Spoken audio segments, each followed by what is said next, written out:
હમણાં એક નેતાજી રાત્રે 2:30 વાગે ઉઠીને માંડ્યા ભાષણ કરવા. કે જો હું ગામનો સરપંચ બની જાઉં ને તો ગામની દશા બદલાઈ નાખું. હું કદાચ જિલ્લાનો એમએલએ બની જાઉં ને તો આખા જિલ્લાની દશા બદલાઈ નાખું.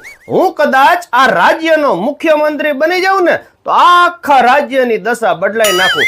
હું કદાચ આ દેશનો પ્રધાનમંત્રી બની જાઉં ને તો આખા દેશની બદલાઈ નાખું. આવી રીતે ભાષણ કરતા હતા, બદલાઈ નાખું. એમાં એની પત્ની જાગી ગઈ. કે તમે રાતે કાલ વધારે પી લીધું છે અને ઊંઘમાં લુંગીને બદલે મારી હાડી પહેરી લીધી છે. પેલા તમે ઈ બદલાવો તોય ઘણું છે.